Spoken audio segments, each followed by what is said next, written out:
శ్రీ గురుభ్యో నమః. శ్రీ మహాగణపతి నమః. శని యొక్క సంచారం అనేది 29 మార్చి అనేది స్టార్ట్ అవుతున్నది. ఈ యొక్క శని సంచారంలో మేషరాశి వారికి ఎలా ఉండబోతుంది? ఎందుకంటే మేషరాశి వారికి వచ్చేటప్పటికి ఏలినాటి శని ప్రభావం అనేది ఈ యొక్క శని సంచారం నుంచి స్టార్ట్ అవుతుంది.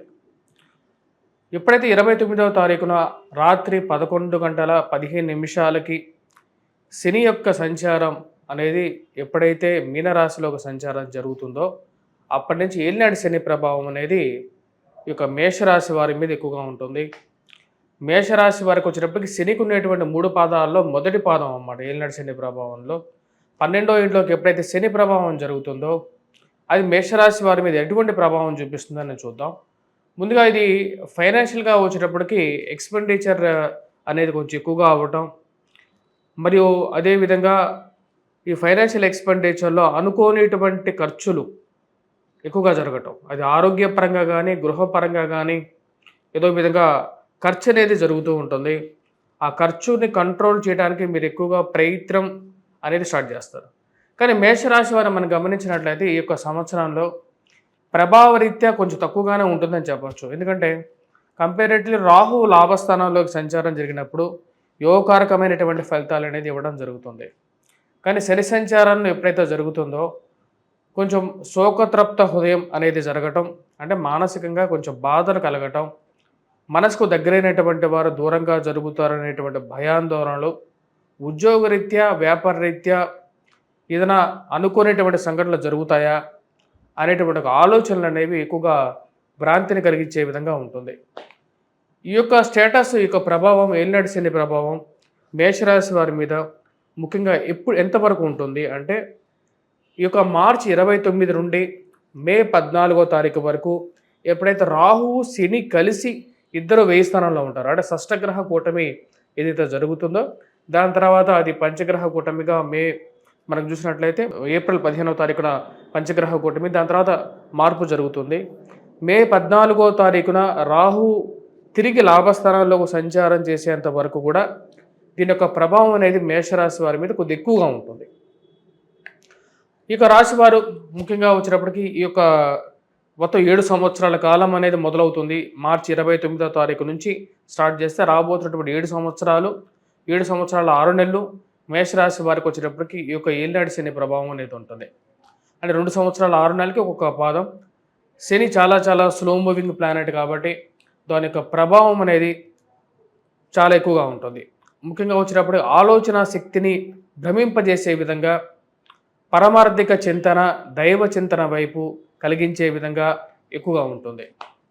ఎటువంటి ప్రొఫెషన్స్ మీద ఇవి ఎక్కువగా ప్రభావం చూపిస్తాయి అనేది కూడా మనం చూద్దాం.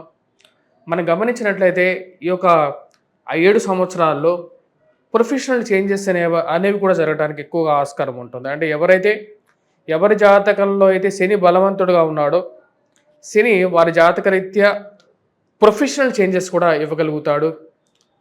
వారికి సరైనటువంటి గుర్తింపుని మరియు స్థాయిని కలిగించేటువంటి ఒక శక్తి కూడా శనికి ఉంటుంది అన్నమాట. ఇప్పుడు ఈ యొక్క మేషరాశి వారిలో చూసుకుంటే ప్రొఫెషనల్స్ పరంగా మనం చూసుకున్నట్లయితే లాయర్స్ మీద ఈ యొక్క ఏలినాటి శని ప్రభావం అనేది ఎక్కువగా ఉంటుంది. అదేవిధంగా కార్పెంటర్స్, శ్రమ వృత్తులు చేసేటువంటి వారు, అంటే అందరూ శ్రమ వృత్తులు చేసేటువంటి వారే, కష్టపడకుండా ఏది రాదు. ముఖ్యంగా కొన్ని ప్రొఫెషన్స్ వచ్చేటప్పటికీ ఈ మున్సిపాలిటీ రంగంలో పనిచేసేటువంటి వారికి మీద కానీ, ఇంజనీరింగ్ డిపార్ట్మెంట్లో పనిచేసేటువంటి వారు, స్పెషల్గా కన్స్ట్రక్షన్ విభాగంలో సివిల్ ఇంజనీర్స్ మీద కూడా దీని ప్రభావం అనేది ఉంటుంది.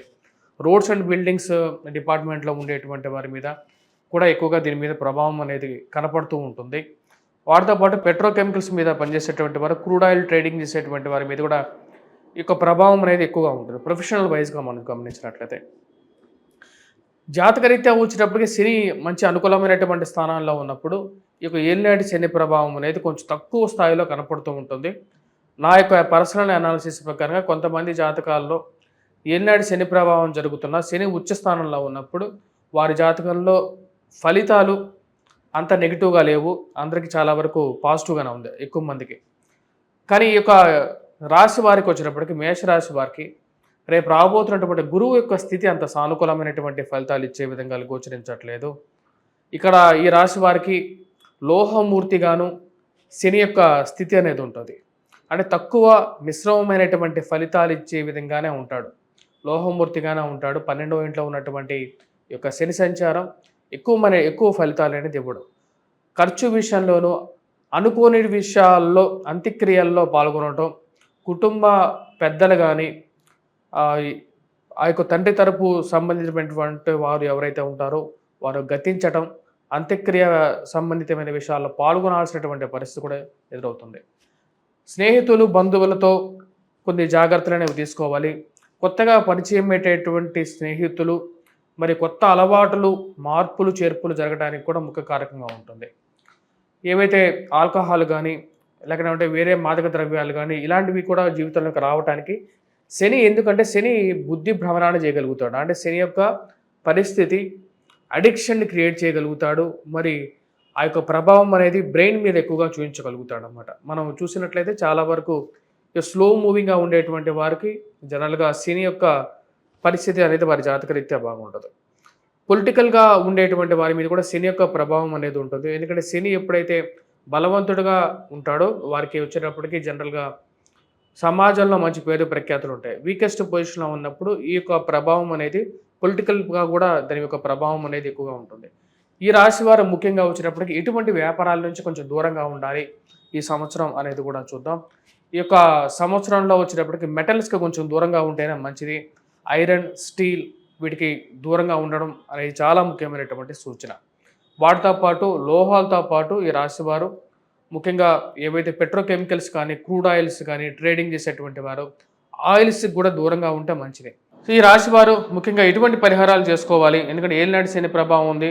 కాకపోతే ఈ రాశి వారికి వచ్చేటప్పటికి ఒక అడ్వాంటేజ్ కూడా ఉంది. యాక్చువల్‌గా వచ్చేటప్పటికి రాహువు మంచి స్థానంలో ఉండటం, అదేవిధంగా వచ్చేటప్పటికి గురువు కొన్ని మంత్స్ మంచి స్థానంలోకి వెళ్ళటం. నెక్స్ట్ ఇయర్ కూడా ఎందుకంటే 2 ఇయర్స్ 6 మంత్స్ కాబట్టి నెక్స్ట్ ఇయర్ మళ్ళీ గురువు వచ్చేటప్పటికి మంచి స్థానాల్లో పంచమ స్థానంలోకి వెళ్ళటం. ఇవన్నీ కొంచెం పాజిటివ్ ట్రెండ్స్ అన్నమాట. కాకపోతే ఫస్ట్ ఇయర్ మటుకు కొంచెం ఎఫెక్ట్ అనేది ఉంటుంది. శని మీ జాతకరీత్యా మీ జాతకంలో కొంచెం నెగిటివ్ ఎంటర్ అవ్వబోతున్నాడు అంటేనే మీకు రాత్రిపూట సరిగా నిద్ర పట్టకపోవటం, భ్రాంతి కలగటం అనేది పరిపాటిగా ఉంటుంది జనరల్‌గా.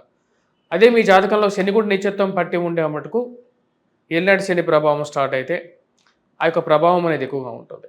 మీ జాతకరీత్యా వచ్చినప్పటికీ ఎందుకు ఇలా కోయిన్సైడింగ్‌గా జరుగుతాయి ఏలినాటి శని ప్రభావం రీత్యా అంటే, ఏలినాటి శని ప్రభావం జరిగేటప్పుడు మీ యొక్క జాతకరీత్యా వింశోత్తర దశలో వచ్చినప్పటికీ రాహు మహర్దశ కానీ, లేకపోతే శని మహర్దశ కానీ సైమల్టేనియస్‌గా జరుగుతూ ఉంటుంది. లేకపోతే ఏదో ఒక బ్యాడ్ ప్లానెట్ అంతర్దశ జరగడం అనేది నేను గమనించడం జరిగింది. సరే ఈ రాశి వారు ఎటువంటి పరిహారాలు చేసుకోవాలి అనేది మనం చూద్దాం. ముందుగా వచ్చేటప్పటికి రాశి వారు ఎక్స్‌పెండిచర్ మీద ఒక దృష్టి అనేది సారించాలి. ఖర్చు పెట్టే డబ్బుల గురించి, ఫ్యామిలీని ఎక్కువగా ప్రొటెక్ట్ చేసుకోవడం గురించి, ఈ యొక్క విషయాల గురించి ఎక్కువగా జాగ్రత్తలు అనేవి తీసుకోవాలి. ఈ రాశి వారు ముఖ్యంగా పరిహారాల విషయంకి వచ్చేటప్పటికి ఏలినాటి శని ప్రభావ రీత్యా వెంకటేశ్వర స్వామి దేవాలయ దర్శనం అనేది చాలా సింపుల్ టెక్నిక్. వాటితో పాటు శనిగ్రహ మంత్రజపం చేసుకోవటం, ఇంట్లో ఎటువంటి పాత ఇనుము ఉంచుకోవద్దు. వాటితో పాటు ఆయిల్ అన్నెసెసరీగా మీ దగ్గర పెట్టుకోవడం కానీ, లేకపోతే నువ్వులు దానం ఇవ్వడానికి ఎక్కువగా ప్రయత్నం చేయండి. వీలైతే ఏదైనా శనివారం నువ్వులు దానం ఇవ్వటం, మరియు అదేవిధంగా ఇనుము ఏదైనా ఉంటే, ఏదైనా వెంకటేశ్వర స్వామి దేవాలయం కన్స్ట్రక్షన్లో ఉంటే దానికి ఎంతో కొంత మీ యొక్క తోచినంత దర్శనం చేసుకున్న తర్వాత దానంగా ఇవ్వండి. లేకపోతే వెంకటేశ్వర స్వామి దేవాలయ దర్శనం, తిరుపతిలో ఉన్నటువంటి దేవాలయ దర్శనం కూడా చేసుకోవచ్చు. ఇటువంటి పరిహారాలు ఎక్కువగా పాటించండి. 7 సంవత్సరాలు ఉంది దీని యొక్క ప్రభావం. మీ జాతకరీత్యా కూడా శని మహర్దశ నడుస్తున్నప్పటికు బ్లాక్ సాఫైర్ ఒక 5 క్యారెట్స్ ధరించండి. మీ యొక్క జాతకరీత్యా మధ్య వేలుకు ధరించాలి. అది ధరించినట్లయితే సానుకూలమైనటువంటి ఫలితాలు పొందగలుగుతారు. స్వస్తి.